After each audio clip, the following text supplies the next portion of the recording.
সুপ্রিয় বন্ধুরা, আমরা যারা এখানে বসছি আজকে আইএলটিএস প্রস্তুতি নিয়ে কথা বলবো এবং এই প্রস্তুতির মধ্যে তারা তিনজনই আইএলটিএস এর গুণী শিক্ষক। তাদের মাধ্যমে আমরা এমন কিছু টিপস এবং ট্রিক্স এখান থেকে জানবো যাতে করে আমাদের band score 7+ not less than 7 এইটা আমাদের এনশিওর হয়। বাট 7+ ব্যান্ড স্কোর করাটা এটি আসলে খুব একটি যে সহজ কাজ আমার কাছে মনে হয় না। বাট আমরা জানবো যে এটা 7+ ব্যান্ড স্কোরটা কীভাবে আসলে অ্যাচিভ করা সম্ভব।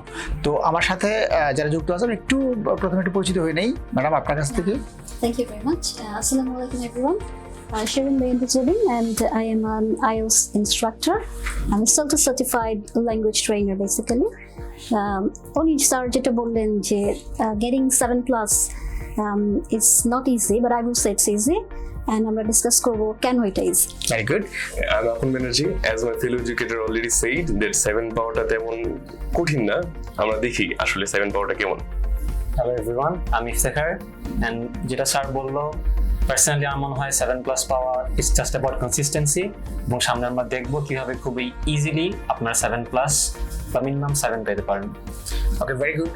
আমরা 7+ যে আইএলটিএস স্কোর করা যায় কিভাবে সেটা নিয়ে আমরা ইনশাল্লাহ অবশ্যই এখানকার টিপস এন্ড ট্রিক্সগুলো জানবো।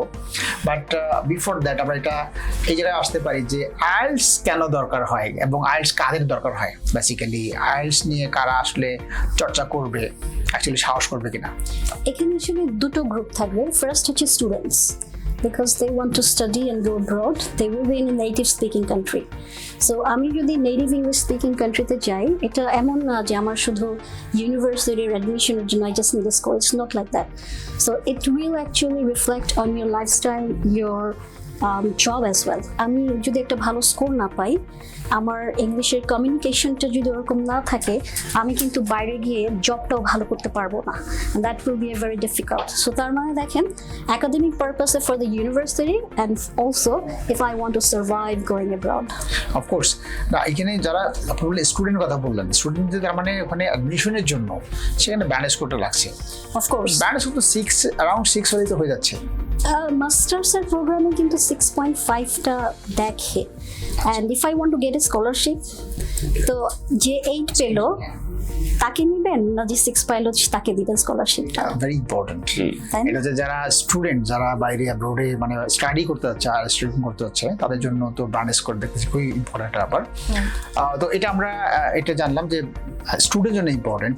আমরা আরো কারোর জন্য জানতে পারি যে আর কারোর জন্য এটা এই আইএলটিএস ইম্পর্টেন্ট কিনা। বেসিক্যালি যারা বিদেশে কাজ করতে যায়, যে আমি একটা বেটার লাইফস্টাইল চাই, যেটার জন্য আইএলটিএস জেনারেল ট্রেনিং বানানো হয়েছে। সো জেনারেল ট্রেনিং ফ্যাক্টরটা কিন্তু আমি স্টুডেন্টরা দিচ্ছে না। তো ওইটা যারা দিচ্ছে তারা হলো মানে যারা বেসিকলি বিদেশে কাজ করতে চাচ্ছে, তারা হয়তো একটা নন ইংলিশ স্পিকিং কান্ট্রিতে আছে and they want to move to an English speaking country. তার জন্য তারা জেনারেল ট্রেনিং আইএলটিএসটা দিচ্ছে, এবং ওইখানে 6 is the threshold. 6 পেলে you can move to that country and maybe get a work permit there. So that's all about it. তার মানে যে আপনার ক্যারিয়ারের জন্য এটা 6 বা আইএলটিএস স্কোরটা লাগছে। 6 উনি যেটা বললেন যে if you want to go abroad, but বাংলাদেশে আপনি দেখবেন যে এখন কিন্তু যে ইংলিশ মিডিয়াম স্কুলস আছে, অ্যান্ড এখন কিন্তু শুধু বাংলা মিডিয়াম না, ইংলিশ ভার্সন আছে। সো ইংলিশ ভার্সনের জন্য যখন আপনি টিচারকে নিয়োগ করা হয়, তখন দেখবেন আইএলটিএস স্কোর প্রেফারেড। তার মানে কি এখন এটা শুধু একাডেমিক যে আমি বিদেশে যাব লেখাপড়া করতে, ওইটার মধ্যে কি এটা সীমিত? Not really. তার মানে বাংলাদেশেও যদি আপনি একটা ভালো well known English medium school or English version স্কুলের টিচার হতে চান, তখনও কিন্তু very important that you get a nice score, at least 7। এর বাইরে কারো কি আইএলটিএস স্কোর দরকার হয়? It's more like a proficiency. এটা দক্ষতা, একটা স্কিল অর্জন করাটা খুবই গুরুত্বপূর্ণ। আমরা এরকম একটা দেশে সাধারণত বসবাস করি যে দেশে আইএলটিএস মানে ইংলিশটাকে একটা ল্যাঙ্গুয়েজ হিসেবে দেখাই হয় না, এটা একটা স্কিল। তো একটা স্কিল আপনি অবশ্যই আয়ত্ত করতেই পারেন। সেটা হইতে পারে আপনার বাইরে যাওয়ার জন্য, সেটা হইতে পারে আপনার চাকরির জন্য বা দৈনন্দিন জীবনে। এবং আমরা এটাও জানি যে বর্তমান রিসার্চেও দেখা যাচ্ছে যে বাইলিঙ্গুয়াল হওয়াটা শুধুমাত্র একটা ল্যাঙ্গুয়েজ না জানা, বাইলিঙ্গুয়াল হওয়াটাও অন্যান্য অনেকগুলো স্কিলের জন্য অনেক বেনিফিশিয়াল। না, আমরা তার মানে এটা থেকে বুঝতে পারছি যে এখানে যারা স্টুডেন্ট মেইনলি যারা বাইরে পড়াশোনা করতে চাচ্ছে বা সেখানে যারা স্কলারশিপ চাচ্ছে বা যারা তারা তো জানে নিজেরাও, বাট মেইনলি তাদের জন্য বেশি দরকার, জি তাই না? সেটা এখন যারা স্টুডেন্ট, রানিং স্টুডেন্ট, তাদের তো ইংরেজি জানার কথা, তো ইংরেজি নলেজ থাকার কথা, বা যারা স্কলারশিপের জন্য যারা স্কলারশিপ নিয়ে যারা যাবে তাদের এই যে শেখার দরকার হওয়া। আমরা যেমন বিদ্যাবাড়ি থেকে এটা নতুন লঞ্চ করছি, এই যে আইএলটিএস বিদ্যাবাড়ি যে লেখা আছে আইএলটিএস আমরা লঞ্চ করছি, এবারই লঞ্চ করছি আমাদের আমাদের বিদ্যাবাড়িতে, মানে আমাদের পেজেই 14 মিলিয়ন এখানে ফলোয়ার আছে, প্লাস আমাদের ইউটিউব চ্যানেল আছে, সেখানে 6 লাখ সাবস্ক্রাইবার আছে, সেখানে এসব তো গ্রুপগুলো আছে। তো আমরা মনে করছি যে এখান থেকে আমাদের যারা স্টুডেন্ট যারা আছে তারা অনেক ক্ষেত্রেই তাদের আইএলটিএস স্কোর দরকার হয়, বাট তাদের রিলায়েবল একটা প্রতিষ্ঠান দরকার যেখানে তাদের দায়িত্ব নিয়ে এই কাজটি করাবে। তো সেটার জন্য আমাদের একটা উদ্যোগ নেওয়া। তো সেক্ষেত্রে আমরা যেটা এখন এই মুহূর্তে মনে করছি যে সেটা হচ্ছে যে যারা এই যারা স্টুডেন্ট, রানিং স্টুডেন্ট, তো তাদের এই আইএলটিএস ব্যান্ড স্কোরটা করা দরকার। তো সেক্ষেত্রে আমার যেটা এখানে কনফিউশন যে যারা এই মুহূর্তে রানিং স্টুডেন্ট, 3rd ইয়ার বা 4th ইয়ার যারা পড়ছে ঢাকা ইউনিভার্সিটি বা ভালো পাবলিক ইউনিভার্সিটি যারা পড়াশোনা করছে বা প্রাইভেট ইউনিভার্সিটি পড়াশোনা করছে, তাদের তো ইংরেজিতে একটা ভালো নলেজ থাকার কথা। তো কেন তাদের জন্য একটা চ্যালেঞ্জিং যে 6+ স্কোর করাটা কেন চ্যালেঞ্জিং? কি আছে এর মধ্যে যে 6+ স্কোরটা রানিং স্টুডেন্ট সে করতে পারবে না? The main problem is, Mr. Apun said, it's weird, and আপনি যেটা বললেন যে ভালো স্টুডেন্ট, আমার একাডেমিক ব্যাকগ্রাউন্ড খুব ভালো, আমি Dhaka university, but why still I struggle? I'm struggling to communicate. English is not a problem. So let's make this English subject to English language and learn to communicate. So when you know how to communicate using the language, this part is missing in Bangladesh, unfortunately. হ্যাঁ, বিষয়টা হচ্ছে আপনি হাতের উপর ভর করে হাঁটতে যাচ্ছেন, যেখানে আমরা আমাদের মাদার টাংটা সাধারণত বাই লিসেনিং আমরা শিখে থাকি, আয়ত্ত করে থাকি, কিন্তু এখানে আমরা ইংলিশটা সাধারণত খাতা কলমে শিখতে যাচ্ছি। ল্যাঙ্গুয়েজটা খাতা কলমে শেখার মতো জিনিস না। এটা হয়তো আপনাকে ইনশিওর করতে হবে ইংলিশ এনভায়রনমেন্ট, সেই এনভায়রনমেন্টে আপনাকে ইনশিওর করতে পারলে, যে এনভায়রনমেন্টটা হয়তো বিদ্যাবাড়ি হতে পারে। আমাদের ফেলো এডুকেটররা আমরা ইনশিওর করবো যে আমাদের বিদ্যাবাড়ি এরকম একটা প্ল্যাটফর্ম হবে যে তাদেরকে ইংলিশ এনভায়রনমেন্টে আমরা গড়ে তুলবো। কিন্তু আমাদের এখানে তো যে এক্সপেকটেশন অলওয়েজ থাকে বেশি, হ্যাঁ, যে এখানে বিদ্যাবাড়ি বলে কথা, তো সেখানে 6+ তো স্বাভাবিক, বাট 7+ ওয়াই নট, এই ব্যাপারটা বলবে। তো সেক্ষেত্রে আমাদের একটা অবশ্যই দায়িত্বশীল ব্যাপার আছে, রেসপন্সিবিলিটিস আছে, যে আমরা এখানে যদি কোনো কিছু শুরু করি তাহলে সেটার একেবারে অদ্যপন্ত একেবারে ওকে করে গুছিয়ে শুরু করতে হবে।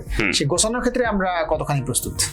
অ্যাজ মাই ফেলো এডুকেটর সাথে আমাদের এই নিয়ে কথা হচ্ছিল, যে ম্যাম অলরেডি বললো যে ম্যাম রাইটিং এর ক্ষেত্রে ওনার যে রাইটিং এর দক্ষতা আছে। আমি ম্যামের সাথে কথা বলছিলাম যে বাংলাদেশি যে আমাদের বর্তমান স্টুডেন্ট বেস অনুযায়ী 6 তোলা, আমি ম্যামকে বলছিলাম যে টাফ, কিন্তু ম্যাম আমাকে বললো যে উনি একটা 5.5 স্টুডেন্টকে without achieving any kind of vocabulary or lexical resource, ma'am চাইলে সেটাকে 7.5-এ পুশ করতে পারে। আই থিঙ্ক আমরা এরকম ভাবে প্রত্যেকটা মডিউলে যদি আমরা স্ট্র্যাটেজাইজ করি যে কিভাবে প্রত্যেকটা কোয়েশ্চেন, আমরা অন্ধকার ঘরে কেন সাপ ধরবো, আমরা প্রত্যেকটা কোয়েশ্চেনকে আলাদা আলাদাভাবে স্ট্র্যাটেজাইজ করবো। সাধারণত বাংলাদেশের স্টুডেন্টরা লিসেনিং এর ক্ষেত্রে আমি কথা বলি as a listening instructor, listening এ সাধারণত একটা সাধারণ প্রিপারেশন নিয়ে, একটা জেনারেল প্রিপারেশন নিয়ে তারা এক্সাম দিতে চলে যায়। তারা একটা ব্যান্ড 9 স্টুডেন্ট জানে যে প্রত্যেকটা স্টুডেন্ট কিভাবে এবং সেই কোয়েশ্চেনগুলো কিভাবে ট্যাকেল করতে হয়। তো আমরা সেটাই ইনশিওর করবো যে প্রত্যেকটা কোয়েশ্চেনকে আমরা স্ট্র্যাটেজাইজ করবো। আইএলটিএস টেস্টটা কি, অ্যাকচুয়াল টেস্টটা কি, এটা একটা এক্সাম প্রিপারেশন। এই এক্সাম প্রিপারেশন নিয়ে আমরা আগাবো এবং আমরা ইনশিওর করবো যে আমাদের স্টুডেন্টরা যেন 7টাকে ভয় না পায়, 7টাকে যেন ইজিলি আমন্ত্রণ করে নেয়। অফকোর্স এটা হচ্ছে যে এটা আমাদের কাছে ওদের এক্সপেকটেশনও থাকবে এরকম, অর্থাৎ আমাদের এখানে হয়তো যারা আমাদের আগে স্টুডেন্ট ছিল, প্রিভিয়াস স্টুডেন্টস বা আমাদের যারা ফলো করে, তারা হয়তো সিনিয়র আছে, তাদের যারা ছোট ভাই বোন আছে তাদের হয়তো রেফার করবে নির্দ্বিধায়, সেক্ষেত্রে আমাদের রেসপন্সিবিলিটি অনেক বেশি। তো সেটা আমরা ইনশাল্লাহ অবশ্যই নিব। তো সেক্ষেত্রে একটা ব্যাপার তো আমি বুঝতেই পারছি যে ইউ আর ভেরি কনফিডেন্ট, এবং সেক্ষেত্রে 7+টাই হচ্ছে টার্গেট। তো সেটা ইনশাল্লাহ করার ক্ষেত্রে যা যা দরকার সবকিছু রেডি আছে কিনা। একটা জিনিস একটু অ্যাড করবো ওনার সাথে, very important point, you know what you're practicing for. হ্যাঁ, ফোকাসটা থাকতে হবে। এখন আমি অনেক পড়লাম, অনেক প্র্যাকটিস করলাম, ওটা আমাকে কোনোদিনও 7 দেবে না। আপনি বলেছেন আমি দিনে 6 ঘন্টা পড়েছি, 3 মাস ক্লাস করেছি, এত কিছু লাগে না আসলে।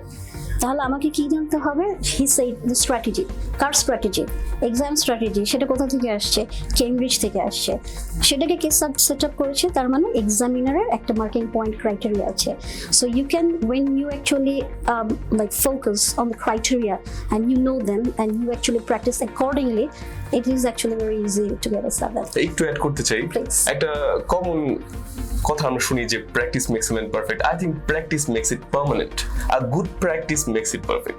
আমরা এই গুড প্র্যাকটিসটা ইনশিওর করাবো যে স্টুডেন্টরা ধরাবাঁধা কোনো যে গদবাঁধা যে পড়াশোনার স্টাইল, এই পড়াশোনার স্টাইল থেকে সরে তারা নতুন কোনো স্ট্র্যাটেজি, নতুন কোনো অ্যাপ্রোচ, ডিফারেন্ট কোনো একটা অ্যাপ্রোচ আমরা দেখতে পাবো বিদ্যাবাড়ি আইএলটিএস থেকে। কিন্তু আমরা তো এটা অনলাইন শুরু করছি। জি, অনলাইনে একটা জিনিস কিন্তু মানে প্রশ্ন থাকে, সেটা হচ্ছে যে অনলাইনে কিভাবে সম্ভব? অনলাইনে 7+ স্কোর প্রিপারেশন করানোটা।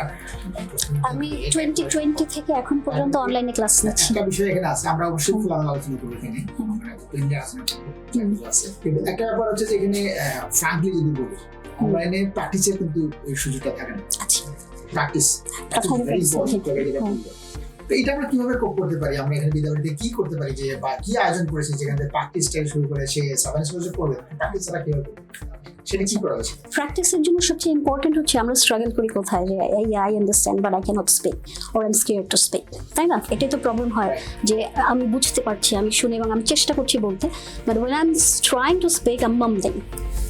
ম্যাক্সিমামের এই প্রবলেমটা। তাহলে এটাকে যদি আমি সলভ করতে চাই, আমি যেটা করতাম সিন্স কোভিড থেকে যখন শুরু হয়, আমি আইএলটিএসটা অনলাইনে ক্লাস নিই।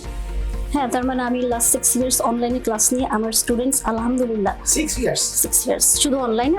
I started taking classes since 2017, মানে 2017 থেকে নিচ্ছি, বাট কোভিডের টাইম থেকে আমি কিন্তু কন্টিনিউস অনলাইনে নিচ্ছি। আজকে সকালেও আমার একটা ক্লাস ছিল অনলাইনে।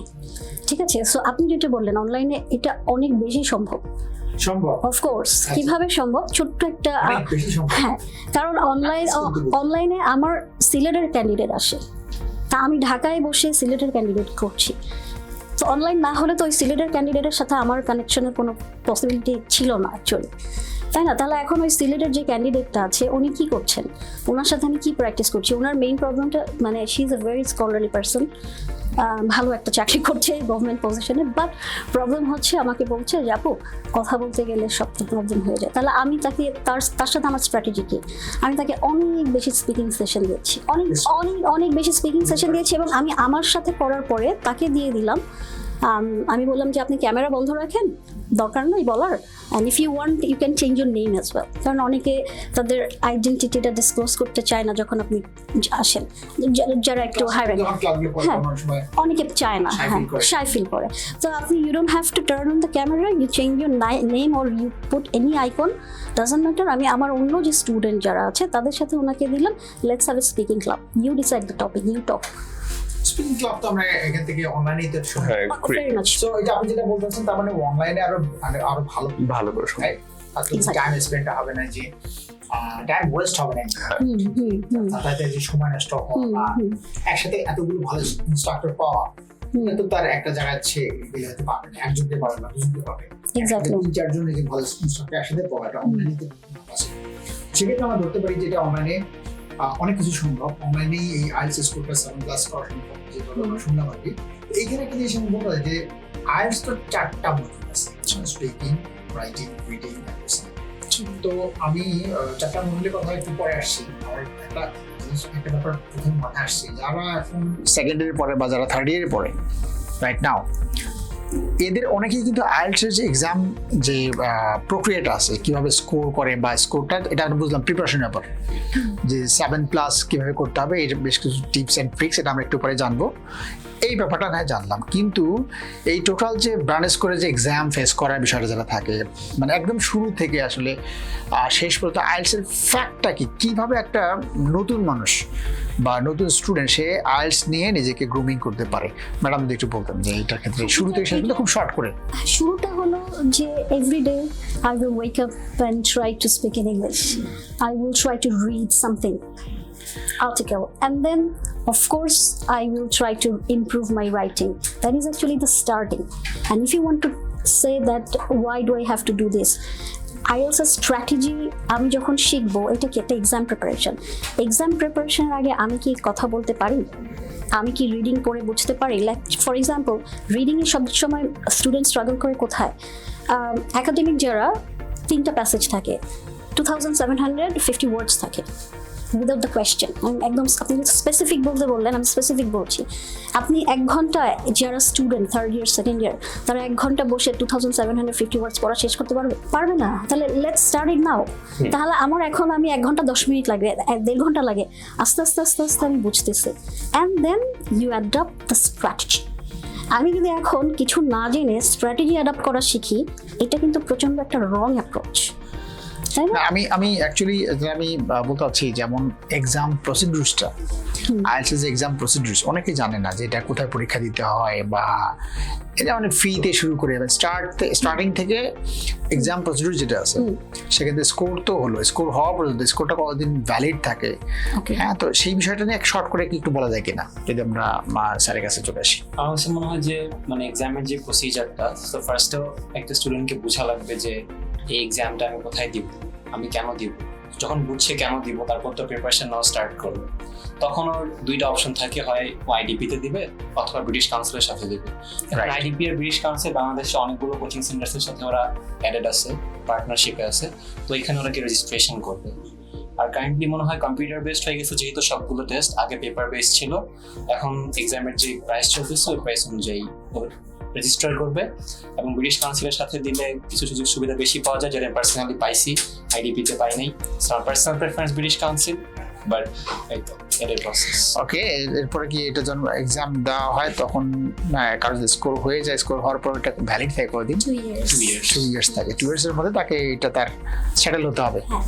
ওকে, তো একজন যারা একেবারে ফ্রেশার্স, নতুন, সে ভাবছে যে আমি এখন 3rd ইয়ার পড়ি, উইদিন 2 ইয়ার্স আমি বাইরে মুভ করব।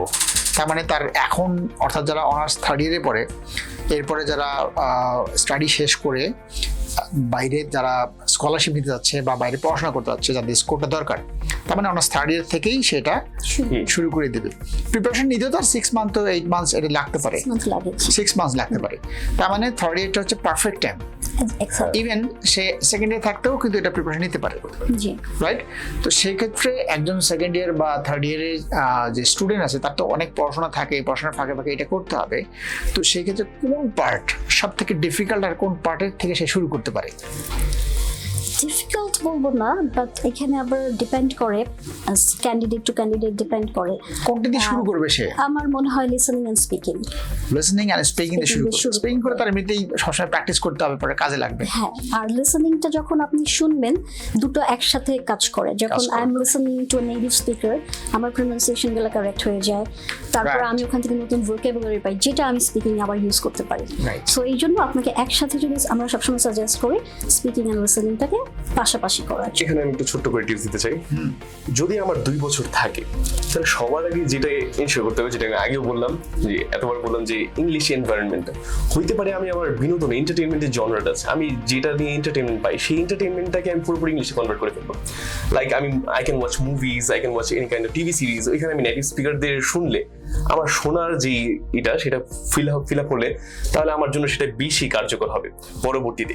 এই মুভিজ এবং টিভি সিরিজ, এই বিনোদনের মাধ্যমে আমি জাস্ট হাসতে খেলতে ইংলিশের সাথে পরিচয় হলাম, তারপর আমি আইএলটিএস এর জন্য এক্সাম প্রিপারেশন নিতে পারলাম। যদি আমার 2 বছর সময় থাকে, সেই ক্ষেত্রে প্রিপারেশনটা একটু ডিফারেন্ট। আমি অ্যাড করতে চাই।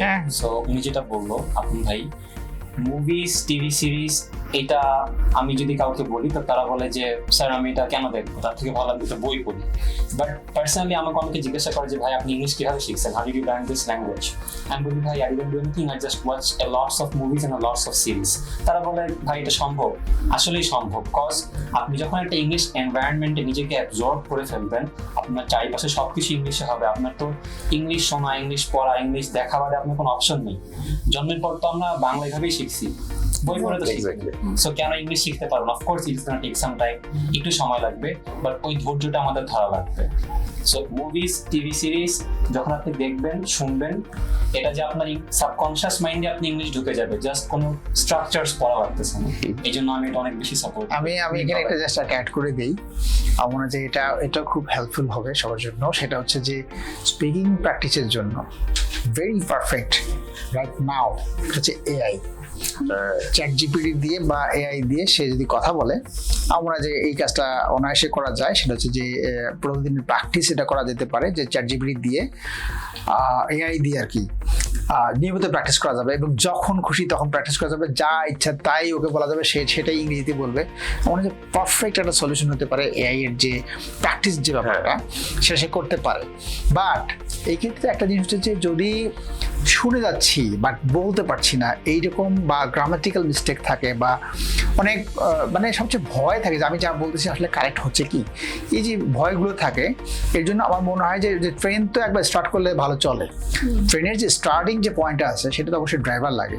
তো সেক্ষেত্রে আমি বলবো যে এই যে মানে এআই দিয়ে বা চ্যাট জিপিটি দিয়ে প্র্যাকটিস যদি করি, এত চমৎকার জায়গায় যদি আমি প্র্যাকটিস করার সুযোগ যে পেলাম, এই প্র্যাকটিসের যে বিষয়টা সেটা যদি আমরা এখান থেকে শিখে যা আমরা শিখবো ক্লাসের মধ্যে, ক্লাস করে বা ইনস্ট্রাক্টরের মাধ্যমে আমরা যেটা শিখবো ওইটা দিয়ে যদি প্র্যাকটিসটা করতে পারে রেগুলারলি, আমার মনে হয় যে আসলে ইচ্ছা তো নিজের থাকতে হবে, ইচ্ছা যদি থাকে আর যদি এইরকম মানের টিচারদের বা ইনস্ট্রাক্টরদের যদি ক্লাসগুলো করার পরে সেই ক্লাসের টপিকটা নিয়ে যদি এআই এর সাথে প্র্যাকটিস করা নিয়মিত, খুব দ্রুত এটা শিখে যাবে এবং তার এই আগানোটা আমার মনে হয় অনেক স্মুথ হবে। এবং থ্যাংক ইউ। আপনি যে চ্যাট জিপিটির কথা বলেছেন, আমি একটু ওনার সাথে একটু অ্যাড করে দিই, সেটা হচ্ছে যে don't talk in Bangla with chat GPT.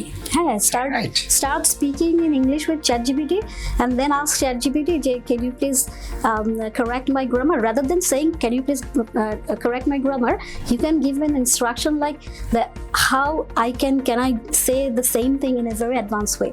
So chat gpt কিন্তু আপনাকে আপনি যেটা বলেছেন নর্মাল ভাবে যতটুকু বলেছেন ওটাকে সুন্দর একটা অ্যাডভান্স একটা প্রফেশনাল ল্যাঙ্গুয়েজ আপনি দিবে, and then you read it and then you try again, and এটা খুব নাইস। এটা কিন্তু আগে ছিল না, এই সুযোগটা ছিল না, এখন এই সুযোগটা হয়েছে এখন। আর এখন যদি এই সুযোগটা সবাই নিতে চায়, তো আমার মনে হয় না যে এই আইএলটিএস নিয়ে যে ওরিড হওয়ার বিষয়টি এটি আর থাকে। আইএলটিএস এর একটা মানে একটা হতে পারে আমরা বিদ্যাবাড়ি থেকে আমরা এটা শুরু করে দিচ্ছি, আইএলটিএস এর যে একটা কোর্স প্ল্যান আমরা করে ফেলছি, এটা গত 6 মান্থস থেকে এটা নিয়ে আমাদের টিম কাজ করছে এবং উই আর নাও রেডি, আমরা এখন এটা রেডি হয়ে গেছি। বাট আমরা এখান থেকে যা কিছুই শেখাই, হয়তো রাইটিংটা এই চ্যাট জিপিটি করে দিতে পারবে না, কিন্তু স্পোকেনের ক্ষেত্রে বা স্পিকিং এর ক্ষেত্রে যে প্র্যাকটিস যে ব্যাপারটা আছে হিউজলি প্র্যাকটিস করা যাবে এই এআই দিয়ে। জাস্ট ইনস্ট্রাক্টরদের যে টিপস এবং ট্রিক্সগুলো থাকবে এগুলোকে ফলো করে ওই অনুযায়ী যদি জাস্ট রেগুলার প্র্যাকটিসটা এখান থেকে করতে পারে, আমার মনে হয় যে খুব দ্রুত কারেকশনটা খুব স্পিকিং হয়ে গেলে সাথে লিসনিংটা একসাথে হয়ে যাচ্ছে, লিসনিংটা হয়ে যাচ্ছে, সো দুটো একসাথে হয়ে যাচ্ছে। ব্র্যান্ড স্কোর নিয়ে আমার মনে হয় যে 7+ করা এই ব্যাপারটা নিয়ে আসলে যে আগে যে অতটা চিন্তা ছিল, আমার মনে হয় এখন এআই যুগে এসে এটা অনেকখানি অত ভয় পাওয়ার কিছু নাই, এখন ইজি হয়ে গেছে, অ্যাফোর্ডেবল। রিডিংটা হয়তো বা একটু হবে, রিডিংটা হলো কি পড়তে হবে, পড়ার আদার কোনো বলে যে মিস রিডিং এর কোনো টেকনিক আছে, হ্যাঁ রিডিং এর একটাই technique, you read and learn to summarise. Okay, you read and learn to summarise and you know how to paraphrase. এই দুটো ছাড়া রিডিং অ্যাকচুয়ালি আর সেরকম কিছু নাই। সাধারণত আমাদের স্টুডেন্টরা ওয়ার্ড বাই ওয়ার্ড যাওয়ার যে একটা টেন্ডেন্সি থাকে, যে ওয়ার্ড আমরা ট্রান্সলেট করে ফেলি মাথার মধ্যে, আমরা মেইন আইডিয়াতে ফোকাস করি না, আমরা সাধারণত ট্রান্সলেট করি। সেই ট্রান্সলেশনের থেকে দূরে সরে আসতে হবে, পুরোটা সেন্টেন্স পড়ে একটা আইডিয়া ক্রিয়েট করতে হবে, এই আইডিয়াটা হেল্প করবে। প্যারাফ্রেজিং যেটা নিয়ে আমরা সবচেয়ে বেশি প্যারা খেয়ে থাকি আমাদের রিডিং এর ক্ষেত্রে, আমি বলবো রিডিং ডিফিকাল্ট না, ইটস ডিফারেন্ট। আমরা যেই সাধারণভাবে যে পড়াশোনা করে আসছি এটা থেকে একটু different but not difficult. Reading এও আমরা আমাদের স্টুডেন্টদের টার্গেট থাকবে অবশ্যই নট লেস দেন 7, এটি আমাদের মোটো থাকবে। নট প্রবলেম থাকে আমাদের রিডিং হ্যাবিট কম ইংলিশে, আমরা যে কোনো একটা বই বাংলায় পড়ে ফেলি, কিন্তু ইংলিশ কোনো একটা বই বা কোনো ইংলিশ একটা পেপার আমরা পড়তে ভালো লাগে না, পড়তে ভালো লাগে না, বুঝতে পারি না বলে মজা লাগে না। তো ওই জন্যই বললাম যে ছোট ছোট পড়বো, একদিন অনেক পড়ার দরকার নেই। You take 10 minutes and you read it and try to এগুলো তো আপনারা টিপস দিবেন তাই না, এগুলো তো করতে হবে। তো আমরা একেবারে মানে শেষ দিকে চলে আসছি আমাদের আলোচনার। আমার মনে হয় যে একটা পার্ট আমাদের খুব ইম্পর্টেন্ট একটা পার্ট আছে, সেই পার্টে আমি আলোচনা করবো এখন। সেটা হচ্ছে যে how to get 7+ marks individual section. I mean speaking, writing and reading and listening. তো আমরা 4টা মডিউলের প্রথমে লিসনিংয়ের কথা বলি। লিসনিং যারা একেবারে নতুন পরীক্ষা দিবে বা ফ্রেশার্স কিছুই জানে না, তাদের কাছে কিন্তু একটা কনফিউশন থাকে লিসনিংয়ের মধ্যে কোশ্চেন কীভাবে করা হয়, কোশ্চেনটা কি অনলাইনে করা হয় নাকি কোশ্চেন সরাসরি করা হয়। তো এই বিষয়ে একেবারে যারা কিছুই ধারণা নেই তাকে ধারণা দেওয়ার জন্য লিসনিং ক্ষেত্রে কীভাবে কোশ্চেন করা হয় এটা কীভাবে বুঝবে? সাধারণত 40টা কোশ্চেন থাকে, একটা অডিও প্লে হবে, 4টা পার্টের একটা অডিও থাকবে। Very good. 4টা পার্টে আপনি প্রত্যেকটা পার্টে আপনাকে কোশ্চেন করা হবে। There will be instruction for the questions. আপনাকে যেই আপনি অডিওটা শুনবেন এবং শুনে শুনে সেখান থেকে আপনার অ্যান্সারগুলো করতে হবে। এটা হচ্ছে সাধারণ ব্যাপারটা। আমি যদি একটু ছোট করে ব্রিফলি বলি, পার্ট 1-এ সাধারণত একটা সোশিয়াল টপিক থাকে যেখানে আপনি কোনো কিছু রিজার্ভ করবেন বা যে কোনো ইনফরমেশন আপনি গ্যাদার করছেন। পার্ট 2-তেও মাল্টিপল স্পিকার থাকবে, সেখানেও সোশিয়াল একটা টপিক। পার্ট 3 অ্যান্ড পার্ট 4 একটু রিলেভেন্টলি একটু হার্ড, সেখানে আপনাকে সাধারণত একাডেমিক অ্যাপ্রোচ দেখা যাবে। একাডেমিক কোনো বিষয় নিয়ে হতে পারে, কোনো স্টুডেন্ট তার প্রফেসরের সাথে সুপারভাইজারের সাথে কথা বলছে তার প্রজেক্ট নিয়ে। 4th পার্টে আমরা সাধারণত দেখি যে একটা ইউনিভার্সিটি লেকচার, একটা লেকচার থেকে আপনি নোটস নিচ্ছেন, এইরকম কাইন্ড অফ কোয়েশ্চেন হতে হয়ে থাকে সাধারণত লিসনিং এ। আমার 40টি কোশ্চেন মানে 4টি পার্টে 40টি কোশ্চেন। Very good. তো রিডিং এ ম্যাম যদি বলেন যে রিডিং এর ক্ষেত্রে কিভাবে কোশ্চেন করা হয়? আচ্ছা, রিডিং এ যেটা 40 questions, same like listening, and you have 40 questions, but you have 3 different passages. So যদি আমার 3 different passages থাকে and question strategy, আমাদের এখানে রিডিং এ আছে আপনার 9 to 11 different types of questions. So 9 to 11 different types of question এর মধ্যে সবচেয়ে বেশি ক্যান্ডিডেট স্ট্রাগল করে true false not given. So true false not given এর ট্রুটা পারে, ফলস আর নট গিভেন এর মধ্যে গিয়ে তাদের একটা বিশাল সমস্যা তৈরি হয়ে যায় এবং দেখা যায় লাইক নট গিভেনটাকে তারা ফলস দিয়ে আসে। তো এখন এইখানে আমি স্ট্র্যাটেজিটা কি নিব, অ্যাপ্রোচটা কি থাকবে, তার আগে একটু কোয়েশ্চেনের প্যাটার্নটা আমি বলে নিই। সো আমার ফার্স্ট যে প্যাসেজটা থাকছে, ফার্স্ট প্যাসেজে আমার কোয়েশ্চেন থাকছে 1 to 13, অ্যান্ড দেন আপনার সেকেন্ড প্যাসেজে গিয়ে থাকছে 14 to 27, অ্যান্ড আপনার ফাইনাল প্যাসেজ গিয়ে থাকছে 27 to 40। তো আমাদের প্যাসেজ 1, প্যাসেজ 2-তে গিয়ে আপনি যেটা হচ্ছে আপনি 13 কোয়েশ্চেন পাচ্ছেন, মানে দুটোতে, প্যাসেজ 1-এও 13 কোয়েশ্চেন, প্যাসেজ 2-তেও 13 কোয়েশ্চেন। ফাইনালি প্যাসেজ 3-তে গিয়ে আপনি 14 কোয়েশ্চেন পাচ্ছেন। 13 ইকুয়ালস 40 কোয়েশ্চেন্স। সো এই 40 কোয়েশ্চেন্সের আপনাকে অ্যান্সার দিতে হবে। কোয়েশ্চেন ক্যাটাগরি একটা বললাম true false not given, matching heading আছে, তারপরে এমসিকিউ কোয়েশ্চেন্স আছে, সামারি কমপ্লিশন আছে, সেন্টেন্স কমপ্লিশন আছে, সেন্টেন্স এন্ডিং আছে, ম্যাচিং নেমস আছে, নোট কমপ্লিশনস আছে। So there are different types of questions around 9 to 11 I say. So true false not given, yes no not given. So স্ট্র্যাটেজিটা কি, আমি কেন বলাই ফেলি? তাহলে যেটা আমরা শুরু করলাম যে যখন আমরা পড়ি, উনি বলেছেন খুব সুন্দর একটা জিনিস, paraphrasing is the heart of IELTS. Listening, reading, speaking, কোনো রাতে প্যারাফ্রেজিং ছাড়া আপনি মানে কিছুই করতে পারবেন না। সো ফার্স্ট স্টেপ যদি শিখার থাকে, learn how to do paraphrasing. এখন রিডিং এর ক্ষেত্রে প্যারাফ্রেজিংটা কি? Are you getting questions? Reading এ আমি যে ডিফারেন্ট কোয়েশ্চেন টাইপস বললাম, এগুলো পিছনে লাস্টে যখন কোয়েশ্চেন থাকে একটারও কোয়েশ্চেন মার্ক নাই, ফুল স্টপ থাকে। বই খুলে দেখেন, হ্যাঁ, কেমব্রিজ আইএলটিএস যে বইটা আছে, আপনি বইটা খুলে দেখবেন যে কোনোটার পিছনে কোনো ডাইরেক্ট কোয়েশ্চেন নাই, ফুল স্টপ দেওয়া আছে। So those are actually statement. তাহলে আমার অ্যাপ্রোচ কি? So you read the statement, find out the question, that is the first part of your communication. IELTS কিন্তু কমিউনিকেশন, আইএলটিএস কিন্তু ইংলিশ না। সো রিডিংও এক্সাম দিচ্ছেন reading, but you are communicating this statement and you are finding out the same information from the passage. Reading এ actually 7+ score যদি কেউ করতে চায়, আমি যতটুকু জানি যে রিডিং এ 7+ স্কোর করাটা একটু ডিফিকাল্ট, সেক্ষেত্রে আপনার স্পেশাল কোনো টিপস এন্ড ট্রিক্স আছে? টাইম ম্যানেজমেন্ট যেটা আমি প্রথম থেকে মানে বলে দিতে চাচ্ছিলাম। তাহলে প্যাসেজ 1-এ আমি 850 to 900 ওয়ার্ডস পাচ্ছি, তার সাথে আমার কোয়েশ্চেন টাইপ কি থাকছে, নোট কমপ্লিশন থাকছে, তার সাথে আমার ইয়েস নো নট গিভেন থাকছে, অথবা আমার থাকছে সামারি কমপ্লিশন। সো একটা প্যাসেজে 3 ডিফারেন্ট সেটস অফ কোয়েশ্চেন থাকছে। সো একটা প্যাসেজে যদি আমার 3 ডিফারেন্ট সেটস অফ কোয়েশ্চেন থাকে, তাহলে 3টার জন্য কি আমার অ্যাপ্রোচ সেম হবে? সেম হবে না। 3টা ডিফারেন্ট টাইপস অফ কোয়েশ্চেনের জন্য আমার অ্যাপ্রোচটা ডিফারেন্ট হবে। On top of that, do I need to understand everything? No. Can you finish reading 2750 word within 1 hour? না। তাহলে আইএলটিএস আপনাকে ডিসকারেজ করছে, সব পড়ার দরকার নেই। এক্স্যাক্টলি। তো আমার বটম লাইন যেটা হচ্ছে যে রিডিং এর জন্য if I want to manage my time, if I want two get 7, তাহলে আমাকে কি করতে হবে? আমাকে করতে হবে, even though I don't know the meaning of each and every word, but still I can summarize, I can get the meaning. একটা meaning, একটা জিস্ট পড়ে আমি বুঝতে পারি। আর Gauging সব power. এক্স্যাক্টলি সব তো আমি পড়ার সুযোগই পাচ্ছি না, আবার আপনি সব পড়ে আবার সবগুলোর মিনিং জানতে চাচ্ছেন, দ্যাটস অ্যাবসার্ড। তাই না? যে দেখবেন অনেকে শিখায় এটার এই সেন্টেন্সের বাংলা ওয়ার্ড, ট্রিক্সটা ভেরি ইম্পর্টেন্ট। হ্যাঁ, time management and tricks. Time management and understanding the overall that reading পড়ে আপনি সামারি কিভাবে বানাচ্ছেন, আপনি জিস্ট কিভাবে বের করছেন, এই জিনিসটা খুব ইম্পর্টেন্ট। আরেকটা জিনিস আমি একটু বলবো, don't be after keywords.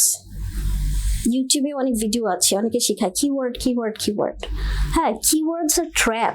Try to get the qualifying word মানে হচ্ছে একটা সেন্টেন্সে সবগুলো ওয়ার্ড ইকুয়ালি ইম্পর্টেন্ট না, that qualifying word is deciding the meaning of the sentence. So ওই মিনিংটা বুঝেন, যখন ওই মিনিংটা বুঝবেন রিডিংটা খুব সহজ হয়ে যাবে। অন টপ অফ দ্যাট, যেটা দিয়ে আমি একটু রিডিংটা শেষ করতে চাই, সেটা হচ্ছে যে আমাদের রিডিং এর যে টাইম ম্যানেজমেন্ট বললাম। হ্যাঁ, আপনি দেখেন আমি যদি 13 কোয়েশ্চেন ধরি, তাই না, প্যাসেজ 1 এর কথা, শুধু প্যাসেজ 1 এর কথা বলছি। প্যাসেজ 1 আমার 13 কোয়েশ্চেন আছে, 13 কোয়েশ্চেন পড়তে আপনার 13 মিনিট লাগবে। একটা পড়তেই 13 মিনিট লাগবে, তাহলে 13 মিনিট যদি আমার কোয়েশ্চেন পড়তে লাগে, প্যাসেজ পড়ার সময় কত? 5 মিনিট। অত বড় প্যাসেজ তো আসলে তাহলে ওই অত বড় প্যাসেজ 5 মিনিটে কিভাবে পড়বেন, ওইটাই টেকনিকটা লাগবে। ওটাই আপনি যে 5 মিনিটে 900 ওয়ার্ডস এর যে প্যাসেজ পড়ে I want to know the meaning. So reading এর সবচেয়ে বড় টেকনিক হচ্ছে you know how to manage your time. এক্সামিনাররা একটা কথা বলে যে don't declare war against a question, তার মানে একটা কোয়েশ্চেন নিয়ে পড়ে থাকেন না, move on. So that is actually the best technique and time management. Thank you. তো আমরা একটু আগে জানছিলাম যে ম্যাম বলছিল যে রাইটিং এর ক্ষেত্রে রাইটিং এর স্পেশাল কিছু টিপস এবং ট্রিক্স আছে, যেগুলোর মাধ্যমে যদি কারো 5 স্কোর করার মতো অ্যাবিলিটি থাকে, তাকে 7 পর্যন্ত টেনে নেওয়া সম্ভব।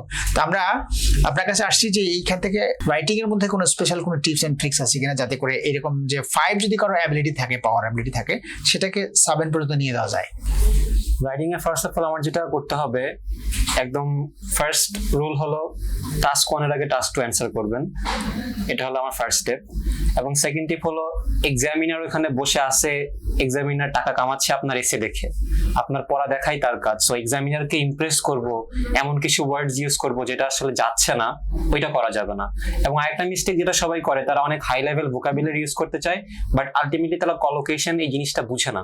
কলোকেশন হলো ন্যাচারালি ইংলিশে যেসব ওয়ার্ডস গুলো একসাথে যায়, যেমন ফাস্ট আর কুইক, দুইটা মিনিংই তো সেম, বাট আমরা কেন ফাস্ট ফুড বলি, কুইক ফুড বলি না?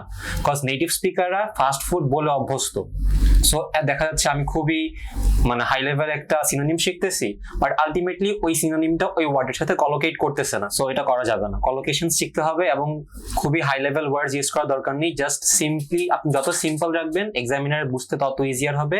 এবং রাইটিং এর জন্য এটাই মনে হয় সব থেকে বেস্ট স্টেপ। ওকে ফাইন, আমরা শেষ স্টেপে চলে আসবো স্পিকিং নিয়ে ম্যামের কাছে আসবো। ম্যাম, আপনার এক্সপিরিয়েন্স যে বলেন, স্পিকিং এ তো ভালো করতেই হয় সবকিছুতে, কিভাবে সহজে স্পিকিং ভালো করতে পারে? স্পিকিং এর সবচেয়ে ইম্পর্টেন্ট যেটা হচ্ছে, আমি একটু স্ট্রাকচার ওয়াইজ চাই, পার্ট 1, পার্ট 2, পার্ট 3। সো 1, 2, 3 এর জন্য কখনোই একই স্ট্র্যাটেজি অ্যাপ্লাই করা যাবে না। সো ইউটিউবে যে একটা স্ট্র্যাটেজি বলে না, keep speaking, that keep speaking strategy is not for part 1, it is the strategy for part 2। তো পার্ট 1 এর স্ট্র্যাটেজি কি? পার্ট 1 এ হচ্ছে আপনি 5 মিনিট পান, what do you have to do within that 5 minutes. 5 মিনিটসের মধ্যে এক্সামিনারের কাছে কোয়েশ্চেন থাকে আপনাকে জিজ্ঞেস করার জন্য 9 to 12। So 9 to 12 question answer করতে হলে 5 মিনিটের মধ্যে সময় কত পান আপনি? For each delivery not more than 15 to 20 second, because ওই টাইমের মধ্যে এক্সামিনার আপনাকে কোয়েশ্চেন করবে, তাকেও 10 সেকেন্ড পার কোয়েশ্চেন আপনাকে সময় দিতে হবে। Then what happens? Answer as many questions as possible, but not in one sentence. Full correct sentence and develop your reply. দেখেন আমি এক্সটেন্ড বলি নাই, I use the word develop your reply. So আমরা এতক্ষণ খুব মনোমুগ্ধকর আলোচনা শুনলাম অভিজ্ঞ ইনস্ট্রাক্টরদের কাছ থেকে। তো আমি থ্যাঙ্কস জানাচ্ছি।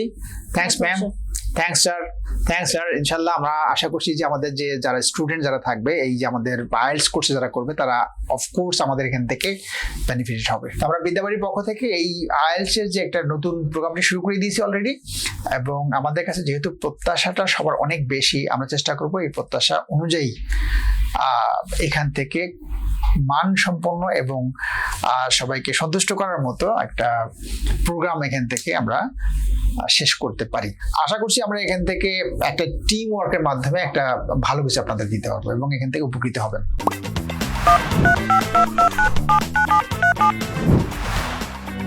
you.